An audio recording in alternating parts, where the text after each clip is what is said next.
Hello students, आज हम पढ़ेंगे 9th क्लास की साइंस की 40वीं वर्कशीट जिसका टॉपिक है गति का दूसरा नियम। बच्चों, यहाँ पर एक प्रश्न पूछा गया है कि कोई भी वस्तु एक असंतुलित बल लगने पर ही गति करती है, लेकिन क्या हम इस बल की मात्रा को प्राप्त कर सकते हैं? देखो, पिछली वर्कशीट्स में हमने संतुलित, असंतुलित बल और गति के पहले नियम के बारे में पढ़ा। आज हम जानेंगे गति के दूसरे नियम के बारे में, परंतु उसको जानने से पहले हम बात करेंगे संवेग की। किसी भी वस्तु का संवेग उसके द्रव्यमान और वेग का गुणनफल होता है।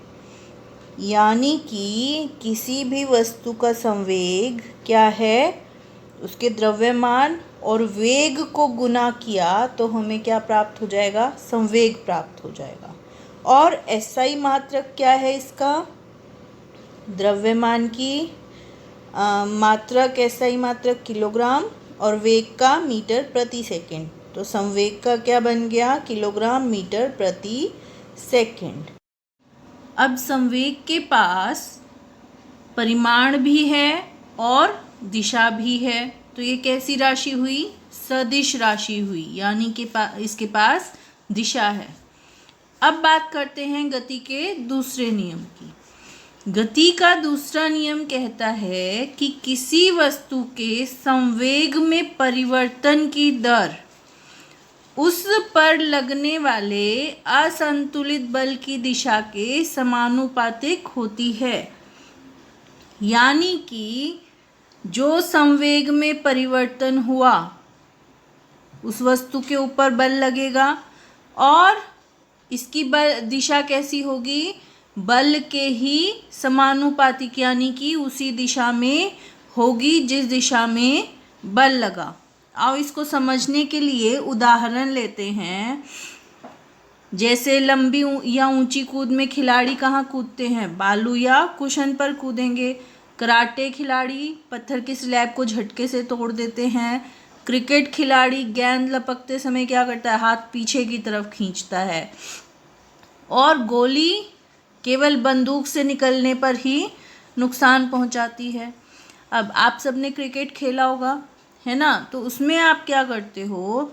जब कैच आई, जब बॉल आई, मान लो ये बॉल है और ये आ रही है यहाँ पर, और यहाँ पर आपने हाथ इस तरह से रखे हुए हैं, है ना? अब अगर ये हाथ यूं के यूं रहेंगे तो क्या होगा?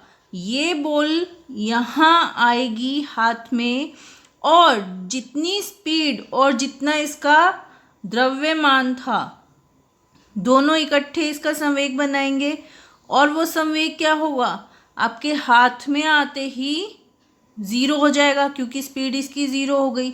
तो जो बल था उसका प्रभाव कहाँ गया? आपके हाथ पर, और क्या होगा? चोट लगेगी।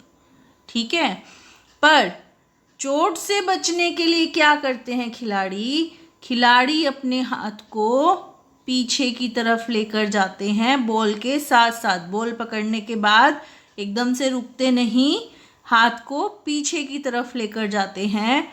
और जब पीछे की तरफ लेकर गए तो क्या हुआ? बॉल को रुकने के लिए समय मिल गया, और साथ ही साथ उसका संवेग परिवर्तन धीरे से हुआ, और जो बल था वो हाथ पर कम लगा, इसलिए वहाँ पर हाथ पर चोट लगने से बच गई।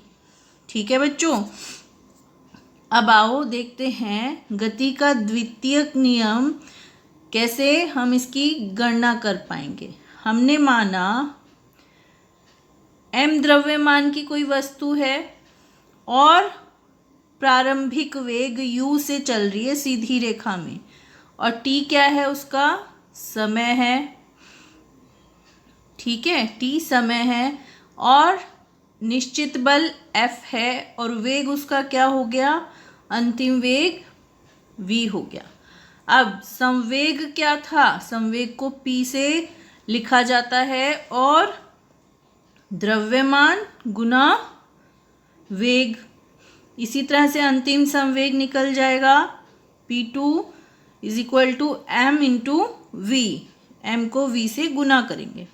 अब परिवर्तन क्या होगा, अंतिम संवेग में से अगर प्रारंभिक संवेग को घटा देंगे तो हमारे पास क्या आ जाएगा, संवेग में परिवर्तन आ जाएगा जो है mv माइनस mu, और m कॉमन लेंगे तो हमारे पास बच गया m into v minus you.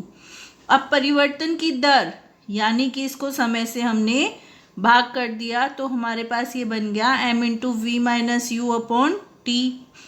और गति का दूसरा नियम क्या कहता है, लगाया गया बल समानुपातिक है संवेग में परिवर्तन की दर के। तो हमने यहाँ पर इसको f के समानुपाती रख दिया और जब बराबर किया तो k स्थिरांक का इस्तेमाल किया, है ना। अब देखो v minus u upon T हम पिछले चैप्टर से पढ़ते आ रहे हैं, त्वरण के बराबर है वेग में परिवर्तन अपॉन समय, किसके बराबर है, त्वरण के बराबर है, तो ये हो जाएगा a। तो ये बन गया f इज इक्वल टू के एम ए। ठीक है बच्चों, अब आगे देखते हैं। अगर हम यहाँ पर k को 1 मान लें तो लगाया गया बल किसके बराबर हो जाएगा, द्रव्यमान गुना में त्वरण, और ये आ गया हमारे पास बल, और इसका मात्रक क्या हो जाएगा, किलोग्राम मीटर पर सेकंड स्क्वायर, और इसको न्यूटन्स में लिखा जाता है और कैपिटल N इसका प्रतीक है। ठीक है बच्चों, तो ये थी हमारी वर्कशीट। अब एक उदाहरण लेते हैं इसको समझने के लिए। एक 5 किलोग्राम द्रव्यमान की वस्तु पर 2 सेकंड के लिए, द्रव्यमान कितना है m 5 किलोग्राम और समय कितना आया 2 सेकंड, एक नियत बल कार्य करता है। यह वस्तु के वेग को 3 मीटर प्रति सेकंड से, यानी कि प्रारंभिक वेग कितना हुआ 3 मीटर प्रति सेकंड से बढ़ाकर अंतिम वेग 7 मीटर प्रति सेकंड तक कर देता है। ठीक है, अब हमें 2 चीज़ें निकालनी हैं। सबसे पहला लगाए गए बल की मात्रा, और दूसरा है यदि इस बल को 5 सेकंड के लिए आरोपित किया जाए, यानी कि समय को 2 सेकंड से बढ़ा के कितना कर दिया 5 सेकंड, है ना, तो वस्तु का अंतिम वेग क्या होगा। आओ देखते हैं। सबसे पहले हमारे पास है प्रारंभिक वेग, अंतिम वेग, समय और वस्तु का द्रव्यमान। ठीक है, और फॉर्मूला हमारे पास है F is equal to m into v minus u upon t. Values हमने जब रखी तो ये हमारे पास आ जाएगा 10 न्यूटन। दूसरे प्रश्न में t 5 सेकंड है, और यहाँ पर अगर हम इस इक्वेशन को v की वैल्यू निकाल लें तो क्या हो जाएगा, v is equal to f into t upon m plus u. और यहाँ पर बल हमने यहाँ निकाला था, समय 5 सेकंड है, m हमारे पास 5 किलोग्राम है, और u हमारे पास 3 मीटर प्रति सेकंड है। ये सारी वैल्यूज़ जब हमने रख दी तो ये हमारे पास आ गया अंतिम वेग 13 मीटर प्रति सेकंड। ठीक है बच्चों, आओ प्रश्न देखते हैं। सबसे पहला प्रश्न है, गति के द्वितीय नियम का गणितीय रूप परिकलित कीजिए। तो यहाँ पर हमने गति के द्वितीय नियम की गणितीय गणना की, तो यहाँ से देखकर हम इसे कर सकते हैं आसानी से। दूसरा प्रश्न है, एक कार सड़क पर रुकी हुई है, उसका संवेग क्या होगा, कारण स्पष्ट कीजिए। तो बच्चों, जो वस्तु रुकी हुई है उसका वेग क्या हुआ, 0 हो गया। और जब वेग 0 है तो संवेग क्या होगा, 0 हो जाएगा। अब अगले प्रश्न पर आते हैं। 100 किलोग्राम की एक वस्तु का वेग 6 सेकंड में 5 मीटर से 8 मीटर प्रति सेकंड हो जाता है। उस बल को ज्ञात करें जो उस वस्तु पर लगाया गया है। तो देखो, हमारे पास द्रव्यमान यानी कि m है कितना, 100 किलोग्राम, और वस्तु का वेग 6 सेकंड में, तो t कितना है, 6 सेकंड। प्रारंभिक वेग यानी कि u हमारे पास है 5 मीटर प्रति सेकंड और v हमारे पास है 8 मीटर प्रति सेकंड। अब हमें क्या निकालना है, बल निकालना है। और बल का फॉर्मूला क्या था हमारे पास, F = m × v - u upon t। यही फॉर्मूला था। यहाँ वैल्यूज़ लगाते हैं तो हमारे पास क्या आ जाएगा, हमारे पास बल आ जाएगा। ठीक है, तो यहाँ से जब इसको सॉल्व करेंगे तो ये बन जाएगा हमारे पास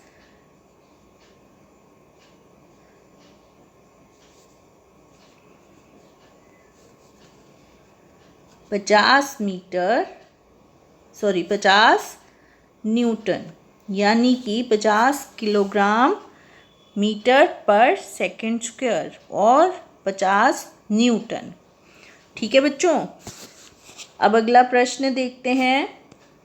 5 मीटर प्रति सेकंड वेग से चल रहे 1000 किलोग्राम द्रव्यमान वाले ट्रक का संवेग ज्ञात कीजिए। तो संवेग क्या है, P = mv, और यहाँ पर m कितना है, 1000, और वेग कितना है, 0.5। तो ये कितना आ जाएगा हमारे पास, 500 किलोग्राम मीटर पर सेकेंड। ठीक है बच्चों, अब अगला प्रश्न देखते हैं। संवेग को परिभाषित कर उसका मात्रक ज्ञात कीजिए। तो संवेग की हमने यहाँ पर परिभाषा की थी कि किसी वस्तु का संवेग उसके द्रव्यमान एवं वेग का गुणनफल होता है और इसका SI मात्रक क्या है, किलोग्राम मीटर पर सेकेंड। तो बच्चों, ये थी आपकी आज की वर्कशीट। आई होप आपको समझ आई होगी और अब आप इसको आसानी से कर पाओगे।